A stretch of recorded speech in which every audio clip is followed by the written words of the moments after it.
And we're back! The September 12th Nintendo Direct gave us another trailer for Age of Imprisonment, as well as a release date of November 6th, making the rest of this year pretty stacked for Nintendo fans.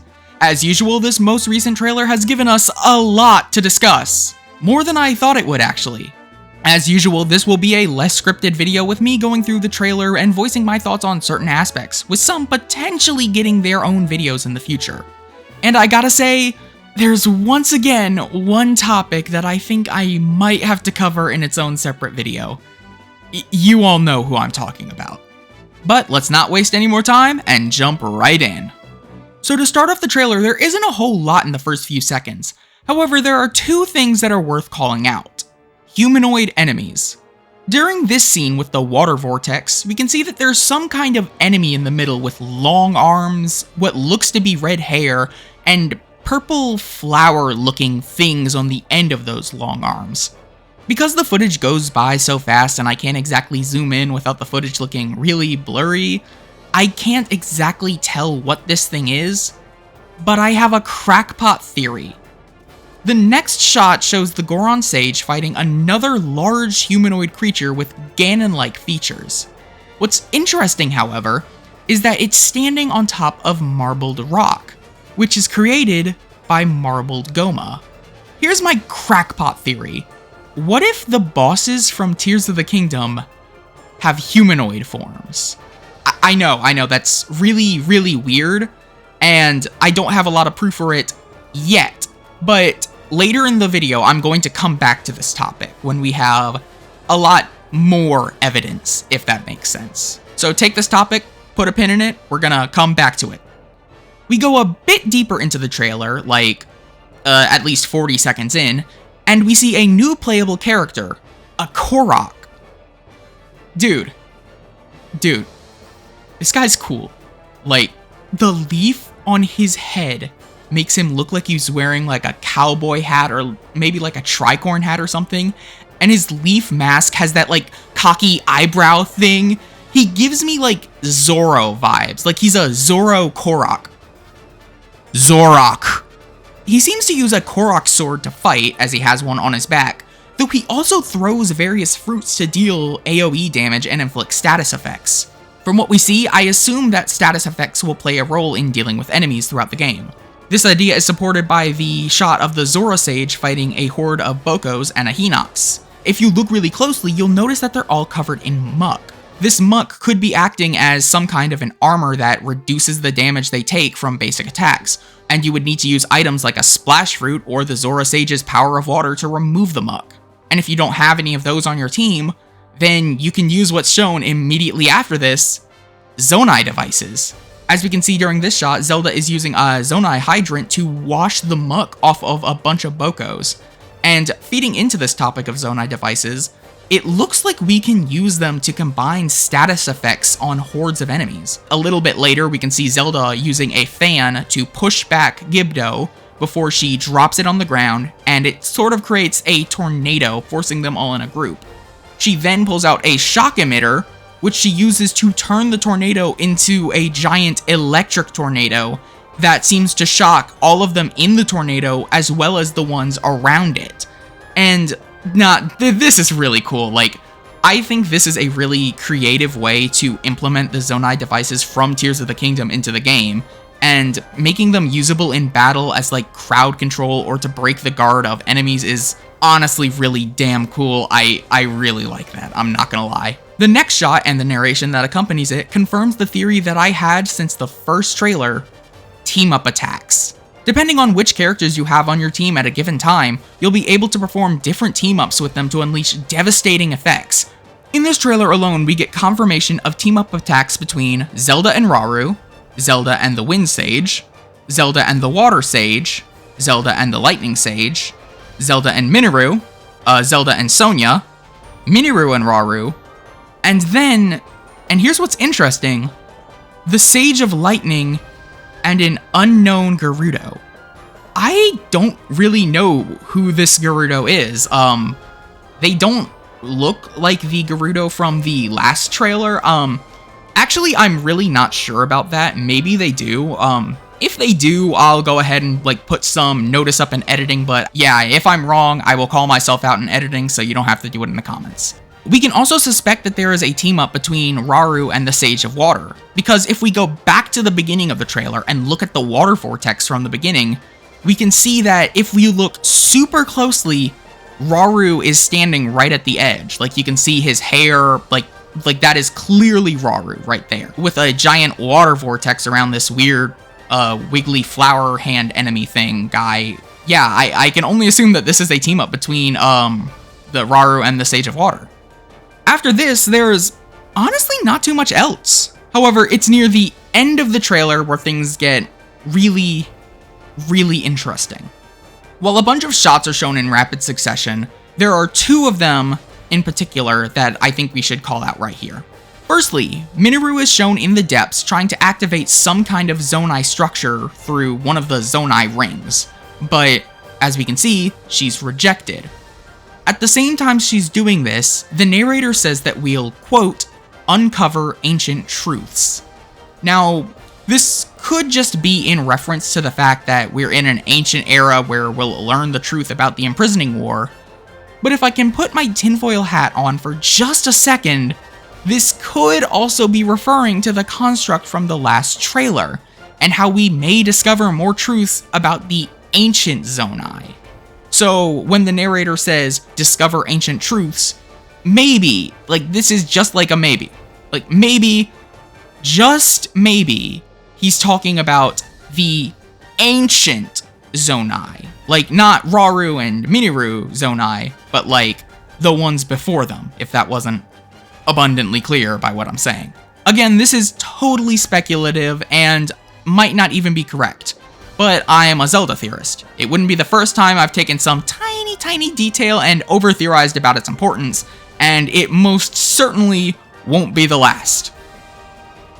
Now, it's the very last shot that's really intriguing to me. At this point, we see a Zonai construct flying through the air fighting a Frostgliok. I'm not sure why I was about to say what looks like a Frostgliok. That is a Frostgliok. I'm sorry, it's really early, I'm still waking up, I'm not gonna lie. The construct moves really fast, so on first glance, you might assume that this is Minoru's construct. However, the next shot shows that it is not, in fact, Minoru's construct, as this construct appears to be much smaller, and it has large wings attached to it. Now, what's interesting is that this construct then begins to shapeshift into a more humanoid body, where if you look closely, it has humanoid hands and feet with 4 digits. This is our mystery construct. And let me tell ya, things just got a lot more interesting with him. I'm going to stop talking about him here because there's another thing that we need to address before I can really start talking about him. So this is where the trailer ends, but we're not done yet.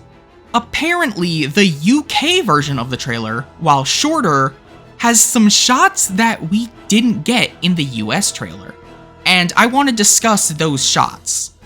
The most notable shot, besides the gloom hands making a return, is this shot right here of some kind of gloom-like creature. It's only in frame for like a second, hell, maybe even less than a second, and the dramatic swinging of the camera does nothing to help. But from what little I can see, it doesn't look like something we've seen before. Kind of. Right after the trailer came out, myself and a few other Zelda tubers were talking about the trailer, and some people noted that it bears a striking resemblance to Beast Ganon. Now, at first, cause I didn't really look at this close enough, I kinda went with it. I was like, yeah, this could be Ganon. But now, I think that it's completely different. While it does bear resemblance to Beast Ganon, with its apparent quadrupedal stance, large tusks, horns, and fiery red hair, I think that it's not a new creature. In fact, I think that it's just a Phrox. So, why do I think this? For one, Phrox have one eye and large tusks, just like this creature. From what little we can see of it, It looks like the creature has rough, almost rocky skin, just like a Phrox. And finally, to hammer this point home, when the creature slams down its front legs, we can see that its feet resemble a vaguely humanoid shape, almost like a small hand. And wouldn't you know it, but the front forelegs on a Phrox have 4-digit hand-like feet at the end. It's not a lot of evidence, and frankly, I'm kind of amazed that I got as much out of this shot as I did. But I'd say that I'm firmly in the camp of this not being a new enemy, and instead being a heavily gloom-infected Phrox. This Ganon Phrox, or Ganox, Phroxon? Whatever. It's not the only time we see a monster like this that's been heavily modified to look more like Ganon. Now this is where you're going to take that pin from the beginning of the video, and we're going to start discussing that. I told you we'd come back to this. At the beginning of the American trailer, I called out what I thought was a humanoid marbled Goma, and I finally want to expand on this. What if all of the bosses in this game are Ganon variants of the enemies, just like the Blights were in Breath of the Wild? At this time, Ganondorf is at the height of his power, unlike in Tears of the Kingdom, where his power was sealed away and he had to slowly regain it over the course of the game by just sitting in an empty room. I don't know what his plan here was, but like, whatever. He has the most power he will have, so he's able to make these monsters far, far stronger than they would be in Tears of the Kingdom. He will be able to give them more stronger and deadlier forms, ones that resemble himself. This could explain why the marbled Goma looking thing looks so humanoid, and it would explain why this Phrox has Ganon-like features. If I had to guess, this is also what we're seeing in the middle of this water vortex. I think that it's a Ganonized version of a familiar monster, Muktarok. In fact, this is basically proven by the next shot in the UK trailer, where we can see this creature from a different angle. It is a very octopus-like creature with long arms and purple flower-looking things at the end of it. Like, this is most definitely Muktarok. Now, those were really the only new shots we get from the UK trailer that I think are worth discussing. While we do see the Rito Sage doing a team-up with an unnamed Rito, much like how we see the Gerudo Sage doing a team-up with an unnamed Gerudo, I really can't think of anything to say regarding this. If I had to guess, maybe these are different playable characters that we'll be able to play as. I'm honestly not sure. Maybe each sage will have a friend or companion that will accompany them through their journey. This is just me thinking off the top of my head. I really don't know how to explain this, but the biggest thing I want to focus on right now is the cover art, which you are now seeing on screen. Now, I'm not even gonna beat around the bush. We need to talk about him. This is the full version of our mystery construct, and my god, he looks badass. With his humanoid body, sword in right hand, and these ethereal, godly sideburns, like, good god, man, those look so good. There is no doubt in my mind anymore. This is going to be our Link stand-in for the game. Now, I'm just going to be abundantly clear right now. I am not saying that this is the hero of the wild inhabiting this construct. I'm saying that the construct is a new character that will play very similarly to how Link does in both the original Hyrule Warriors and Age of Calamity. Hell, if we really want to theorize for a second, we could very well say that this is a previous incarnation of the hero. Maybe even the ancient hero like we theorized in the last video. But then, this once again raises the question, why was Fi's theme played in the last trailer when the construct was shown? If this is the ancient hero, I don't understand why Fi's theme would be here. But if this isn't, like, it just makes no sense, really. If I had to make a very, like, off-the-cuff theory, like, this is going to be just completely like off the top of my head. Like, I haven't really put a lot of thought into this, so don't go dissecting this as if it were a fully fledged theory that I'm pushing to you right now. What if Fi is the ancient hero? Like, this is really crazy. Like, I've still got the tinfoil hat on, just to be clear, but like, maybe Fi leaves the Master Sword during the Imprisoning War to inhabit the construct and help Rauru, Zelda, and the sages to combat the Demon King. But during this, she falls in battle and she's laid to rest because they can't seem to wake her up.